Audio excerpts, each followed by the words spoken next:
comenzado la segunda parte. Estamos hablando específicamente de varios retos que todos nosotros, como creyentes o no creyentes, como seres humanos, vamos a enfrentar en nuestra vida. Hay ciertos desafíos que vamos a tener en ciertos momentos. Algunos se van a repetir, algunos vamos a tener que luchar con ellos en diferentes etapas, pero todos los que estamos aquí, para poder movernos hacia el destino que Dios tiene para nosotros, algún día los vamos a tener que enfrentar. Hemos tocado tan solo uno en los días pasados. Hemos estado hablando acerca de la gente tóxica. Todos nosotros, para alcanzar nuestro destino, vamos a tener que enfrentarnos a gente tóxica, gente que complica nuestra vida, gente que por la razón que sea, ¿verdad?, llegan a nuestra vida. Algunos los heredamos, otros se meten, otros nosotros decidimos tenerlos en nuestra vida y pueden causar emocionalmente, mentalmente, físicamente presión en nosotros, de manera tal que no podamos alcanzar lo que Dios tiene para cada uno de nosotros. Y estuvimos observando la vida de Jacob en particular en un momento dado y vimos, ¿verdad?, cómo Jacob tuvo que luchar emocionalmente con varias personas para él poder moverse hacia el destino que Dios tiene para su vida. Y lo grande es que Jacob, después de 20 años, Dios lo prosperó, Dios lo bendijo, pero la Biblia nos dice que su mente o su alma estaba atada, estaba amarrada por todas las luchas que había tenido. Y es triste que Dios te pueda prosperar a pesar de todas las luchas que tú vayas a tener con los hombres y mujeres en tu vida que van a tratar de detenerte, y que no puedas disfrutar de eso porque tu mente está atada. Y vimos cómo Jacob venció todo eso. Hoy vamos a comenzar a estudiar un segundo reto, y me gustaría que fuera conmigo al libro de Filipenses. Si usted está hoy, nos ve por primera vez, estamos hablando, como dije, el tema desafiados, y cada una de estas cosas que están aquí arriba representan los obstáculos. Filipenses capítulo 3, obstáculos que vamos a tener que enfrentar en algún momento dado. Todos los vamos a tener que enfrentar. Y como está la moda de esa carrera de obstáculos, pues aquí vamos a tener también la nuestra. Y lo importante es que tú puedas enfrentar cada uno de estos obstáculos, ¿verdad?, con valentía, con fuerza, saber cómo trabajar con ellos. En Filipenses capítulo 3, el verso, mire lo que dice el verso 13. Hermanos, yo mismo no pretendo haberlo ya alcanzado, pero una cosa hago, olvidando ciertamente lo que queda atrás y extendiéndome a lo que está adelante, prosigo a la meta, al premio del supremo llamamiento de Dios en Cristo Jesús. Una sola cosa hago, olvido lo que queda atrás y me muevo hacia el frente. Una cosa hago, olvido lo que queda atrás y me extiendo hacia adelante. Uno de los desafíos más grandes, de los retos, de los obstáculos más grandes que vamos a tener en nuestras vidas, en diferentes etapas, es el reto de nuestro pasado. Nuestro pasado se vuelve un gran reto, un gran obstáculo. Para nosotros comprar una casa nueva, naturalmente hablando, ¿verdad? Saquemos por un momento la parte espiritual, pero naturalmente hablando, para nosotros comprar una casa nueva, lo primero que nos hacen, si vas a ir a coger el préstamo en el banco, lo primero que hacen es que buscan tu historial, ¿qué?, de crédito del pasado, para establecer lo que puedes tener en el ¿qué?, en el futuro. Vas a buscar un auto nuevo, de la misma manera, van a buscar tu pasado. Lo primero que van a hacer cuando tú llegas al médico es preguntarte tu historial médico, y te van a decir a lo que tú eres propenso, ¿verdad? Y es bien interesante que creo que tienen que hacerlo, pero que no sé si usted ha tenido la experiencia de que nada más estar delante de un médico, que únicamente por ver tu historial de tu pasado, de tu papá, de tu abuelo, de aquel, del otro, bueno, pues ya dice, bueno, pues ya es esto. Ya tú estás propenso a eso, así que ya automáticamente como que te diagnostican inmediatamente, ¿verdad? Porque tu historial para muchos, tu pasado, va a determinar para muchos tu futuro. Y todos nosotros, de alguna manera u otra, tenemos que trabajar con un sinnúmero de situaciones de nuestro pasado. Y cuando vamos a echar hacia adelante, vamos a progresar, vamos a nosotros a movernos hacia lo que Dios tiene para nuestra vida. El pasado es algo que nos persigue. Veíamos en estos días un poquito de la vida de Moisés, cuando hablábamos de la gente tóxica. Y en ese momento hablábamos de Moisés, que es bien interesante, cuando Dios lo llama. La ocupación de Moisés era qué iban a pensar los israelitas, qué iban a pensar los judíos. Su preocupación era qué va a pensar esta gente, en nombre de quién voy a ir, en nombre de quién le digo que voy. Y la única razón por la que él tenía ese miedo es porque él recuerda que él salió de Egipto porque los judíos, los israelitas, en aquel momento dado lo criticaron, lo condenaron por lo que él hizo en aquel momento de libertar a uno de los de él, eliminando a un egipcio. Y eso se había quedado en la mente de Moisés. Y ahora, verdad, ese pasado todavía le perseguía. Y por más que él había tratado de hacer lo que él entendía que era lo que Dios quería que él hiciera, que libertara al pueblo de Israel, lo hizo de la forma incorrecta. Y ahora ese momento marcó su vida. Y estamos ahora en el cruce de nuestro destino, de movernos hacia adelante. Y lo primero que pienso es, ¿qué pensará esa gente de mi pasado, de mi ayer? Y ahora me detiene en lo que Dios me ha prometido en el día de hoy. Yo quiero que veamos de forma muy simple dos cosas en el día de hoy. Dos cositas. Número uno, te traje este verso, pero este verso a veces me parece que no es bien interpretado. Definitivamente Pablo está diciendo, una sola cosa hago, olvido lo que queda atrás y me muevo hacia adelante. Pero mucha gente usa este verso única y exclusivamente para hablar de dejar el pasado negativo de nuestra vida. Pero cuando usted mira a Pablo en estos versos, Pablo no está hablando de que él va a dejar algo negativo. Pablo lo que está diciendo es que él va a dejar todo lo bueno que él tiene, porque él sabe que Dios tiene algo más. Si usted mira el verso 8, mira el contexto completo, desde el verso 8, el verso 7, dice, pero cuántas cosas eran para mi ganancia, las he estimado como pérdida por amor de Cristo. Ciertamente aún estimo todas las cosas como pérdida por la excelencia del conocimiento de Cristo Jesús, mi Señor, por amor el cual lo he perdido todo y lo tengo todo por basura para ganar ¿a quién?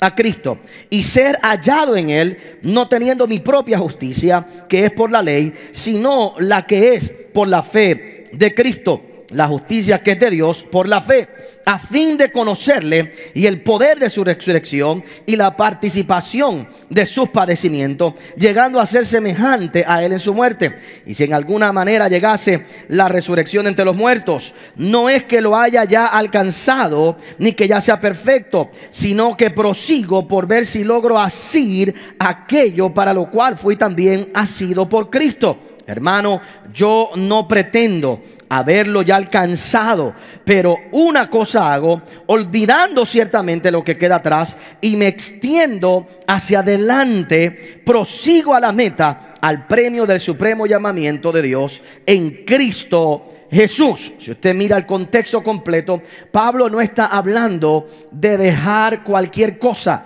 Pablo está hablando de dejar los logros que él había tenido, las cosas que él había alcanzado. Cuando nosotros miramos el ejemplo de Pablo antes de convertirse, antes de servir al Señor y aún ahora siendo apóstol, vemos que era una persona que había tenido éxito, era una persona que había logrado alcanzar muchas cosas.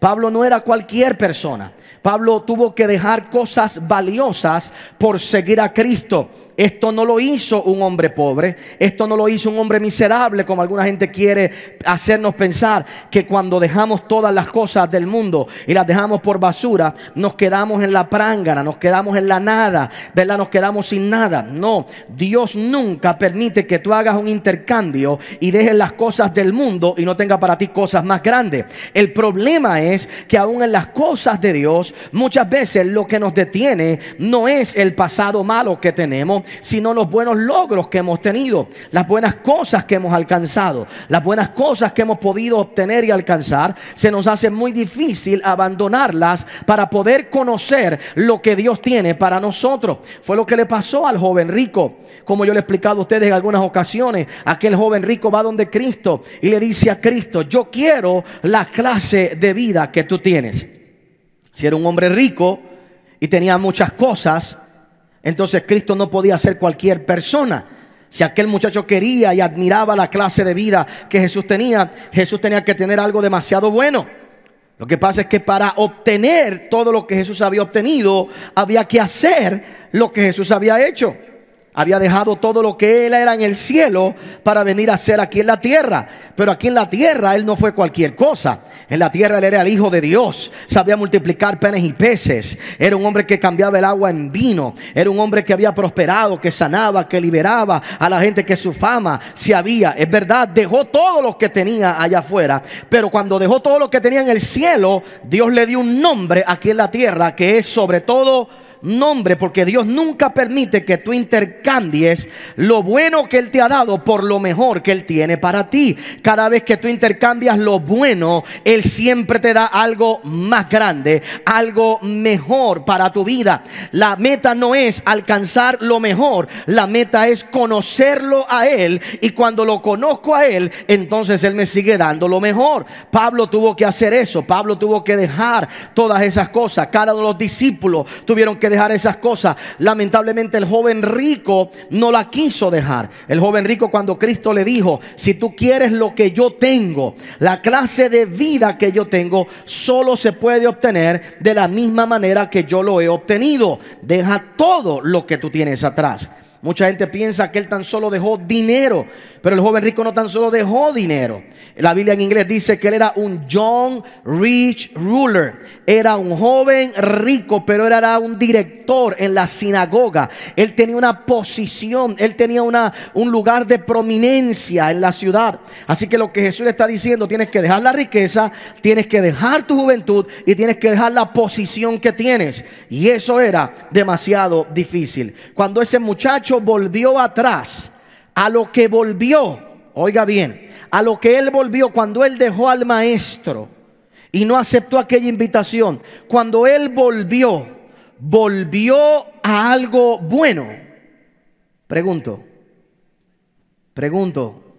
¿sí o no? Sí, volvió a algo bueno. Tener dinero es bueno. Ahora es interesante, lo que este joven volvió a volver al dinero, ¿era bueno? Bueno, pues sí, naturalmente el dinero es bueno. Volver a la posición que él tenía, tener una buena posición en la sociedad, ¿es bueno? Pues sí. Volver a su juventud, ¿es bueno? Bueno, pues claro, o sea que hay un montón de mujeres que compran cremas y cremas tratando de revertir los estragos que la vida ha hecho en tu vida. Pero hay mujeres aquí que tienen, cada arruga tiene un nombre. Pero algunas ya se les acabaron los nombres. Son como los huracanes. Cada vez que sale una por A, B, C. Algunas están en doble A ya y doble, pero no, ya. Dejemos ese tema. El punto es que este muchacho volvió a algo bueno. Volvió a algo bueno. Lo que nunca podremos descubrir es lo que él pudo llegar a ser si hubiera seguido a Cristo. Si Pedro hubiera vuelto cuando Jesús le pidió que le diera la barca vacía para que él predicara, y Cristo le llenó la barca, cuando Cristo le llena la barca, ahí le hace la petición y le dice: Pedro, sígueme. ¿No te has puesto a preguntarte a ti por qué Dios te pide que tú hagas cosas para Él cuando todo te va bien? La gente siempre quiere hacer cosas por Cristo cuando las cosas les van mal. Porque por supuesto, venir a la iglesia con la barca vacía es fácil. Pero venir a la iglesia con la barca llena, dedicar un día a la semana con la barca llena, dejar la barca vacía es fácil. Si Cristo le llega a haber preguntado a Pedro: Pedro, sígueme ahora que tienes tus barcas vacías, sígueme. Eso hubiera sido fácil, no hubiera sido sacrificio. Pero Pedro tuvo que escoger entre dejo mi barca vacía, mi barca llena, perdón, o llego a buscar lo que Dios quiere que yo sea. Y el llamado de Cristo no fue sígueme y te daré más barcas llenas, porque Dios no tiene que prometerte lo que Él ya te ha demostrado. Dios no tenía que prometerle a Pedro, ¿sabes qué? Yo te voy a prosperar más, yo te voy a dar más bendición. Ya te lo demostró. Es más, Pedro, si te quedas aquí, te puedes quedar con la barca vacía. Jesús no iba a hundirle la barca llena a Pedro. Te puedes quedar con la barca llena, pero si me sigues, te haré de ti un pescador de hombres. Así que Pedro siguió a Cristo, no lo que pudiera tener, sino por lo que Cristo le prometió que podía hacer por él. Pero para nosotros movernos hacia eso, tenemos que aprender a dejar lo bueno de Dios. El problema de la vida hoy, de la sociedad, es que han convertido a Dios, el Dios de lo bueno, sin darnos cuenta que Dios no es Dios de lo bueno. Dios es Dios de lo mejor. Dios es Dios del supremo llamamiento. Dios es Dios de las cosas más grandes. Lo bueno está bueno, pero Dios siempre tiene algo más grande para mi vida. Y cuando yo estoy dispuesto a entregar lo bueno, por un momento no sabré qué está pasando. Por un momento puede ser que me quiera arrepentir, pero después de un tiempo veré que jamás ni nunca hubiera alcanzado todo lo que he logrado si no hubiera tomado la decisión de dejar lo bueno para perseguir lo mejor de Dios para mí. Y eso es lo primero que yo quiero que tú recibas en esta hora. Si se lo va a hacerlo fuerte al Señor ahí. Por supuesto, esto no te asegura que tú no vas a tener problemas. Esto no te asegura que tú no vas a tener dificultades. Pedro, en un momento dado, cuando negó al maestro, lamentablemente cuando Pedro niega al maestro, vuelve a las barcas. Pedro vuelve a las barcas, pero vuelve a una barca vacía. Vuelve a una barca vacía. Porque cuando tú vuelves a lo bueno, siempre estás vacío. Y siempre está la presión de que se vuelve a llenar. La frustración del duro trabajo. Lo grande es que en aquella ocasión, por última vez, cuando Cristo desde la orilla le dijo: tira la red ahora, tírala a la derecha, muévete, tírala. Y alcanzaron gran cantidad de peces. Pedro supo que era el maestro. Y dice la Biblia que se puso la ropa, porque Pedro se había quitado su ropa de pescador. Se puso la ropa y comenzó a nadar. Así que cuando Pedro vio el milagro, otra vez dejó sus barcas llenas. Pero esta vez no esperó llevar la barca a la orilla. Esta vez la desesperación era tanta por encontrarse con Cristo, con encontrarse con aquel a quien le había fallado, con encontrarse con aquel que le había hecho y le había prometido, que ahora se atrevió a nadar. Usted se imagina nadar con toda aquella ropa de pescador, dejar atrás lo que estaba.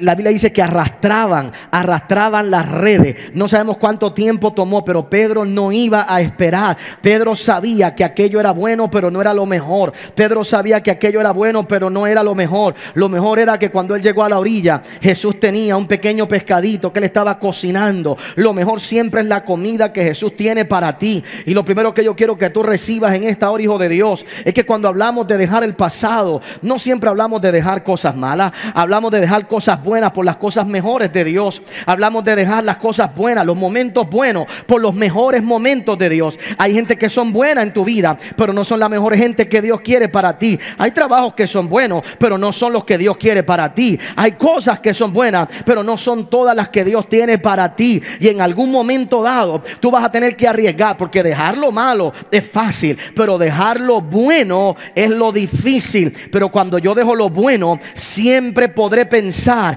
en lo más grande y en lo mejor que Dios tiene para mi vida. Y tú que estás en este lugar, oye bien, en esta preciosa mañana, no importa los problemas que nosotros hemos tenido, y no importa los problemas que tú has tenido. Nuestro país es un país bendecido, nuestro país es un país próspero. Podemos hablar de la crisis y podemos hablar de todas esas cosas, pero nuestro país es un país alegre, es un país de bendición. Yo sé que tenemos grande criminalidad, pero hay otros países que están 10 veces peores. Hay un montón de problemas en otros lugares. Uno de los problemas que tiene nuestro país es que nos hemos conformado con lo bueno y no hemos podido ver las cosas mejores que podemos lograr hacer, que podemos lograr alcanzar, y tenemos que dejar atrás las cosas buenas para ver lo mejor que Dios tiene para nosotros. Y nunca Dios permitirá que ese intercambio te traiga frustración a tu vida, sino que verás a cosas que jamás habías pensado.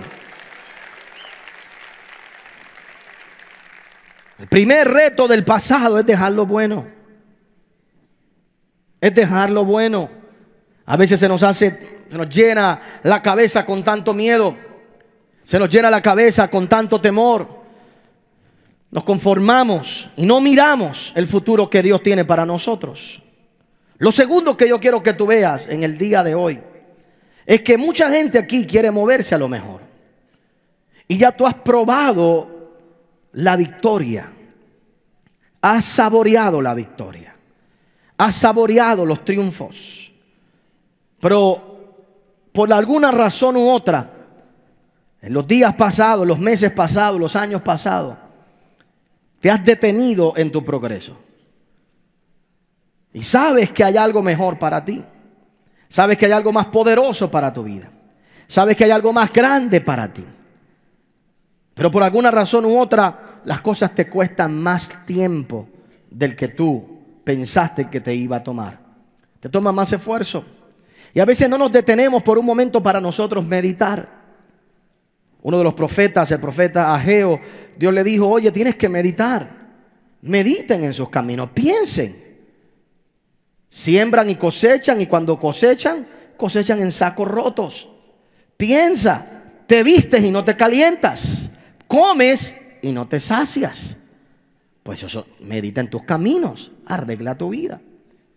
Hay una historia muy interesante que yo compartí con los líderes el domingo pasado, que me reuní en un retiro. Yo quiero que veamos esa historia para ver algo bien interesante en el libro de Josué capítulo 7. No lo voy a enfocar desde la misma perspectiva que lo vimos con los líderes los días pasados, pero quiero mostrar algo en particular en esta historia. Josué capítulo 7.